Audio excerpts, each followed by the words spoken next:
What's going on, folks? Ted from Immersion here, and I'm excited to bring to you the announcement of a new 5-part mini-series here on the channel alongside the folks at Heroforge. They've sponsored this series, and we're titling it How to Heroforge. I'll be going over what Heroforge is and showing you a bunch of different tutorials showcasing the intricate features and interesting things you can do by posing and adding different items in different ways to replicate a lot of stuff that you might be unaware of, and how really truly detailed and customizable this system is. So before I can tell you how to Heroforge, I thought it would make sense to talk about what is Heroforge in the first place. So I'm going to go over, we're talking about Heroforge.com. So if I jump over here, you can see it is a website where one can create minis or characters or however you want to look at it. If you go to the About Us page of Heroforge, it'll showcase basically they're here to design originally as miniatures or statuettes for you to print and customize completely for your use in a tabletop game, as a statue on your shelf, or what have you.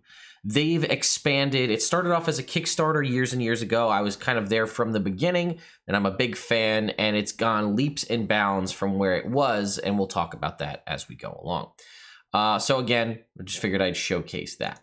So as you can see here, we can create characters. We have a bunch of different options for species. You'll see a bunch of stuff for fantasy races and otherwise that you're familiar with, right? Half-orcs, gnomes, and so on. And what you can do is take this, click through whatever you'd like. You can even click this little dice button to randomize it. And then you can design things further. You can go into the head option and choose your ear pattern, what kind of hairstyle you have.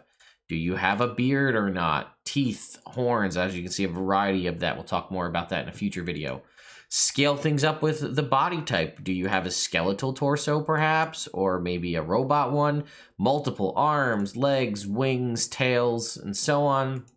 And then you can choose the clothing, right? Do you want to choose different outfits like this? Or would you like to pick individual? And, you could obviously be a bird person like that, or maybe have a funky looking helmet. Change each individual aspect of this character and then move on to gear and do things like banners, or add things like brass knuckles or a big, mace like this. And this is fully free. Everything I'm showing you here, you can do completely for free. And it's all, again, available at Heroforge.com. It also works remarkably well on mobile devices now, so you can use your phone to do everything that you're seeing me do here. And again, continue to even do things as intricate as adding individual rings to the individual fingers on your character. You can set up different base designs for square, hexagonal, or circular bases with different textures. You also have the option, and we'll talk more about this, but there are XL bases here, which are kind of a little bit of a little more epic looking. And then you can add items to that base if you like, right? Different things like that. And then they actually have mount options. Now they recently added different customizable wheelchair options as well. And you can pose those minis in a variety of different poses, two-handed poses, and so on. So that is sort of the basics of Heroforge and how it works. Now, why would you want to do all this? Well, you could do it what I had done, and a lot of people use it for, to design and create characters or to help you visualize your character, right? Perhaps you are playing D&D or some other RPG of any kind, right? There's cyberpunk and futuristic options and things in here as well, so it doesn't just need to be traditional fantasy. And if you're thinking, well, I know my character wears heavy armor, I know they have kind of this fancy pauldron, or they use this kind of weapon. What do I visualize that character looking like? Well, you can use Heroforge to kind of go about and do that. And then again, if you were in the item section, you could decide, well, I want to look at swords. What kind of sword options do we have for this character? And you might find something in here and be like, ooh, I really like that what they're calling here an orcish blade or a futuristic broadsword. And you're like, I want my character's sword to look like that. You can describe that to the DM, or maybe it has different spell effects that you can add to the end of it. Again, we'll go over this more in the future. If you were going through, again, the clothing, you could say, okay, well, I want them to have armor. Maybe I want them to wear like a duster coat, or maybe I want them to have, some sort of leather armor or suspenders, maybe some like futuristic, maybe it only has one arm on the armor. Make up a story, reason why. Do they wear gloves, pauldron? Do they wear shoes? And you can use this to really help you visualize what your character looks like so that you can figure this out for yourself. It's also a great thing you could do to share and send to friends to say, hey, I know we just played last night. This is what my character looks like. So that's one option you can use it for. Additionally, the primary purpose of Hero Forge is to purchase this as a miniature that you can receive physically at your location, right? You could choose to do these two options of plastic, right? Regular plastic for $20, still pretty high quality overall, or the premium plastic has slightly more detail for $10 more. I should also say under the body section, you do have the option to scale your character up.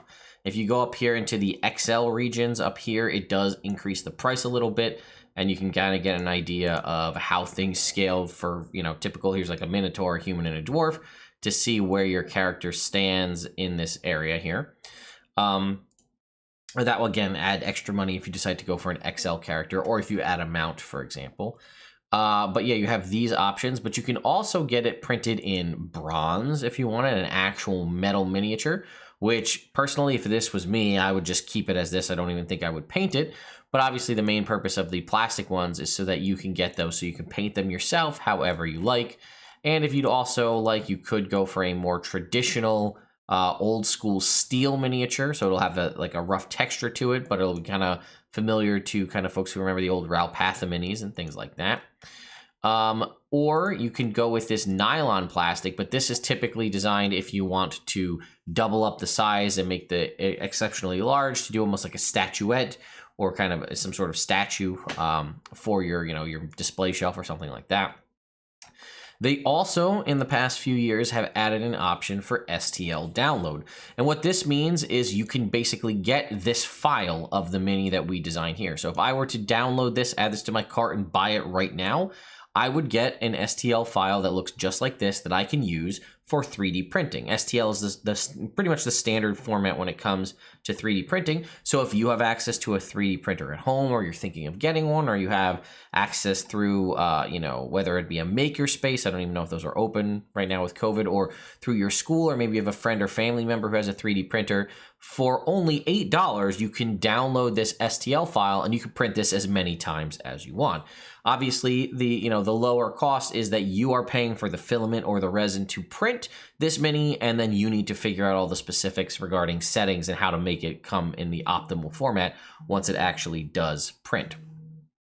So this is something that I enjoy doing very much because it is a great affordable option, and it allows me to, if I want to scale things up to ridiculous size or keep it down extra tiny, smaller, print multiple options, right? You could design enemies and things like that in here. If you wanted to make an army, you could print a whole bunch of them. And it's really only limited to your imagination and the settings of your printer. So those are different options, but you'll also notice this here where you see color plastic and painted plastic. Well, the color option is right over here, which is also available to everyone for free.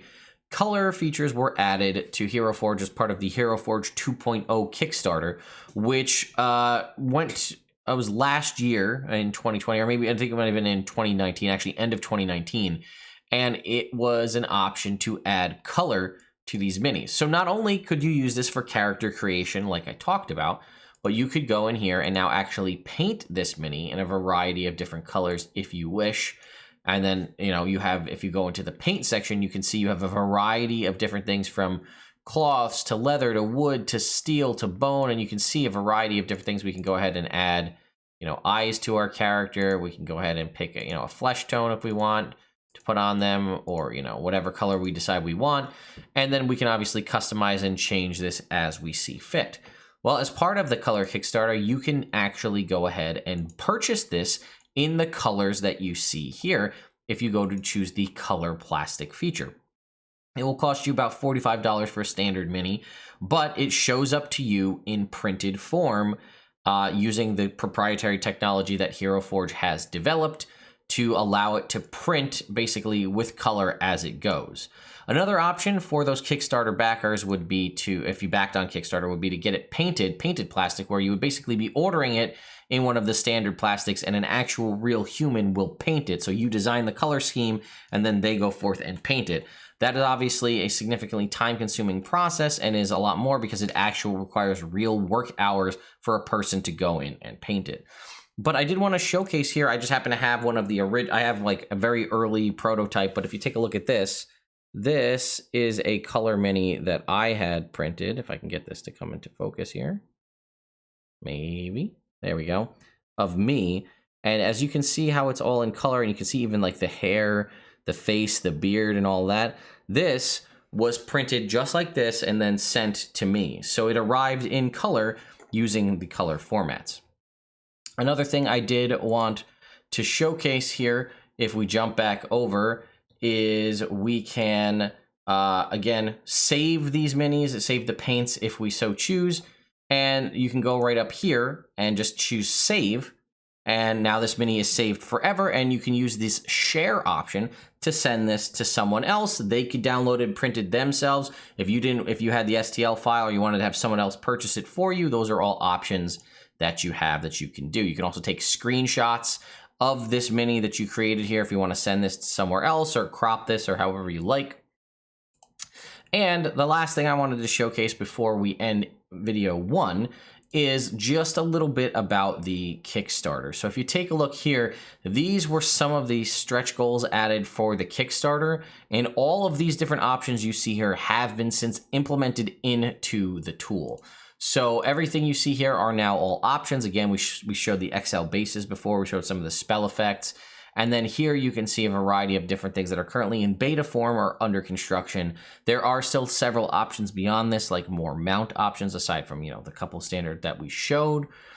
And another thing to know about Heroforge is they are constantly updating their database. They have what they call Treasure Tuesdays, which is every Tuesday of every week of the year, they release at least one new asset into the tool. Sometimes, like yesterday, they released, I think, 4 or 5 new assets.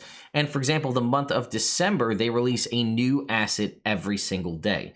So this is constantly updating. If you've gone in and used Heroforge years ago, your files are still there. You can go in and update them, but the options and things to have to choose from, not only the different species and options, the different kinds of horns and things, but the weapons and the gear and all of that is constantly being updated. So it's always changing, and you'll never see, you can go in and make new minis every day and pretty much have new options.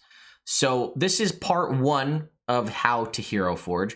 We're going to be going over some other options in future videos, things like showing off what you can get if you choose to go with a pro subscription and what access that gives you, as well as things like different varieties and designs, things like advanced posing mechanics, go a little bit more into changing how the paints work and altering the color scheme, and a whole bunch of different things you can do with posing and using items that you might think have one purpose, but actually making them look like something else.